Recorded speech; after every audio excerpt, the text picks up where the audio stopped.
नमस्कार, मैं सुनील राजवंशी। पश्चिम बंगाल की राजनीति में इस वक्त जिस मुद्दे ने सबसे ज्यादा हलचल मचा रखी है वह है ग्रीन फाइल।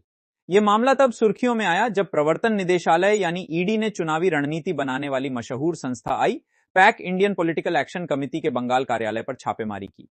इस कार्रवाई के दौरान जो दृश्य सामने आया उसने पूरे देश की सियासत का तापमान बढ़ा दिया।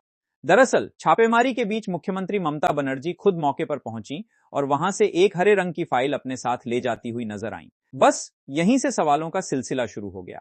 आखिर उस फाइल में ऐसा क्या था कि एक मुख्यमंत्री को खुद ईडी की रेड के दौरान हस्तक्षेप करना पड़ा?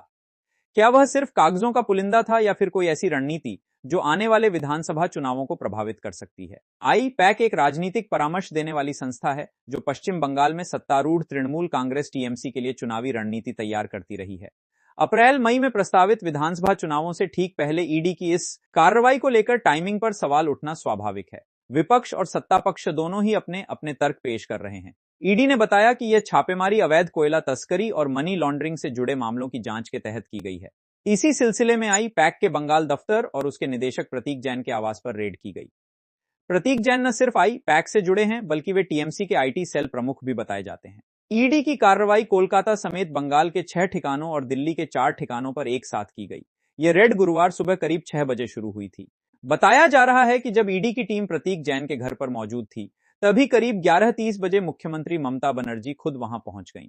आरोप है कि इसी दौरान वे कुछ दस्तावेज अपने साथ ले गईं जिनमें वही चर्चित ग्रीन फाइल भी शामिल थी। यहीं से विवाद और गहरा हो गया। ईडी का कहना है कि उसकी कार्रवाई पूरी तरह कानूनी प्रक्रिया के तहत है और इसका किसी चुनाव या राजनीतिक दल से कोई लेना देना नहीं है।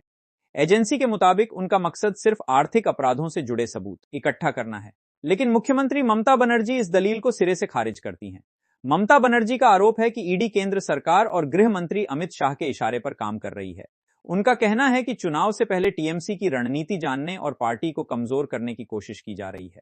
ममता का दावा है कि ईडी उनकी पार्टी से जुड़ी hard disk, mobile phone data और अहम फाइलें जब्त कर रही है जिनमें उम्मीदवारों की सूची, चुनावी रणनीति और संगठनात्मक योजनाएं शामिल हो सकती हैं।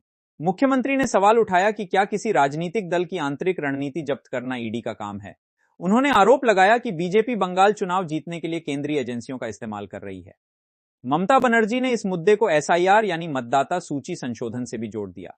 उनका दावा है कि इसके जरिए लाखों लोगों के नाम मतदाता सूची से हटाए जा रहे हैं जिससे चुनावी माहौल प्रभावित हो सकता है। ममता बनर्जी ने गृह मंत्री अमित शाह को खुली चुनौती देते हुए कहा कि अगर उनमें हिम्मत है तो वे खुद बंगाल आकर चुनाव लड़ें। इस बयान के बाद मामला सिर्फ बंगाल तक सीमित नहीं रहा बल्कि राष्ट्रीय राजनीति का मुद्दा बन गया। समाजवादी पार्टी प्रमुख अखिलेश यादव ने सोशल मीडिया के जरिए ममता बनर्जी का समर्थन किया।